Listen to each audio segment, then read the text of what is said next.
మాట్లాడకండి. బెయిల్ పైన విడుదలైనటువంటి నేను అలాగనే నా కొడుకు రిమాండ్ పీరియడ్ కూడా కన్సిడరేషన్లోకి తీసుకుంటే it's been almost more than 1 month.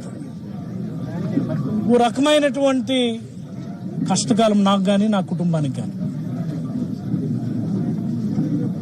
మరి ఈరోజు దేవుడి దయ వల్ల గౌరవ కోర్టుల వారు బెయిల్ మంజూరు చేసి నన్ను విడుదల చేయటం,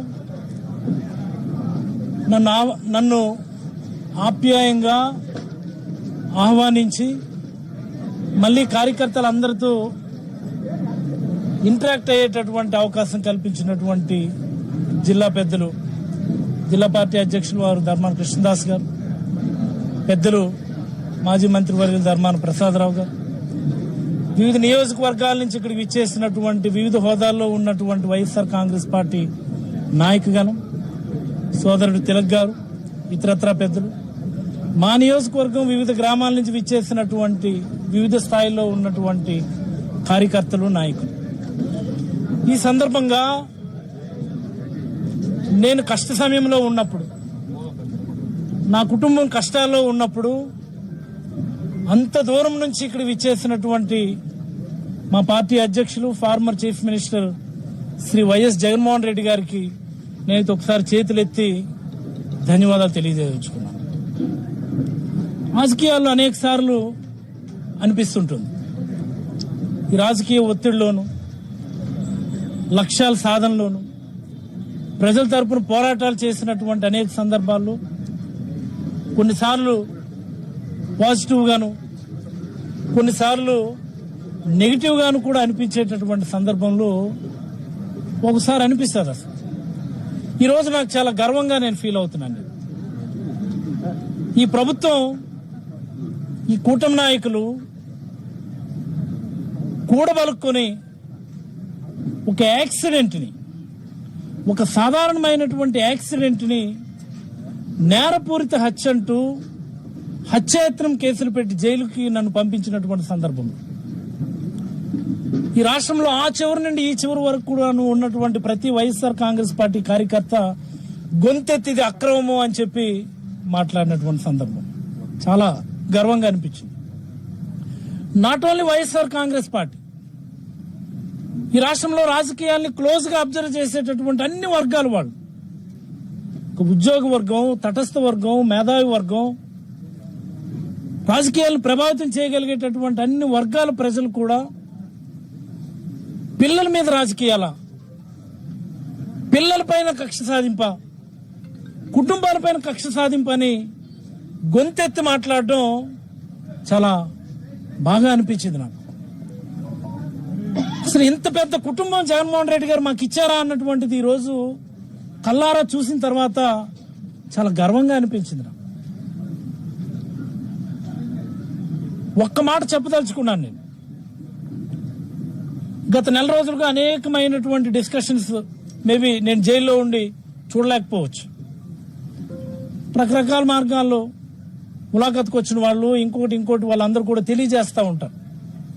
దీనిపైన పెద్ద ఎత్తున చర్చ జరుగుతుంది, దీనిపైన అన్ని వర్గాల ప్రజలు మాట్లాడుతున్నారు. ముఖ్యంగా మత్స్యకార సామాజిక వర్గం బగ్గుమంటుంది.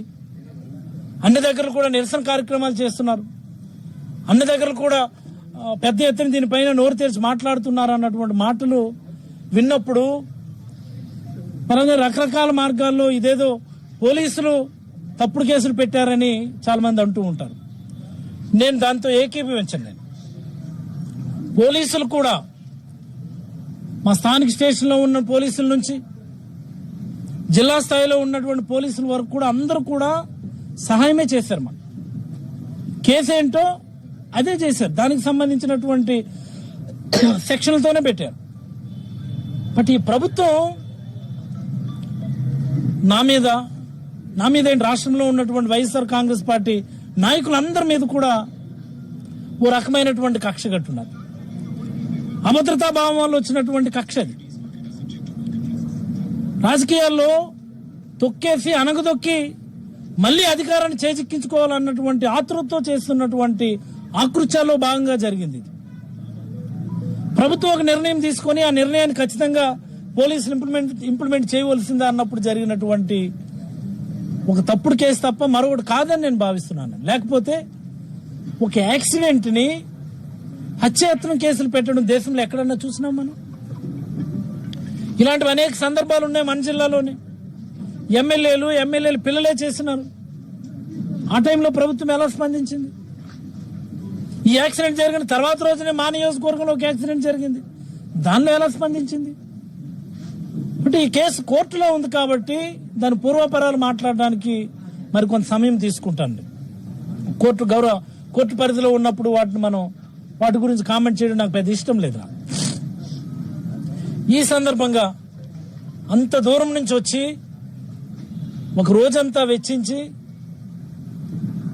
మా కుటుంబానికి, మా నియోజకవర్గంలో ఉన్న ప్రతి కార్యకర్తకి ధైర్యం చెప్పడానికి విచ్చేసినటువంటి మా నాయకుడు జగన్మోహన్ రెడ్డి గారికి నేనైతే ముందుగా మరొకసారి ధన్యవాదాలు తెలియజేస్తూ, ఆ రోజు జరిగినటువంటి పరిణామాలు నేను జైల్లో ఉన్నప్పుడు పేపర్లో చూస్తే నాకు అనిపించింది, నాకు ఇన్ని లక్షల మంది ఈ అన్యాయం పట్ల గొంతెత్తుతున్నారా?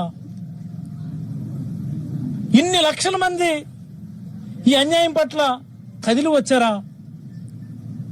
నన్ను జైల్లో పెట్టడం అన్నటువంటిది, అక్రమంగా జైలుకు పంపించడం అన్నటువంటిది, రాజకీయ కక్షతో నన్ను జైలుకు పంపించడం అన్నటువంటిది, ముఖ్యంగా నా కొడుకుని సైతం ముక్కుపచ్చలారన్నటువంటి రాజకీయాలతో సంబంధం లేదు కదా.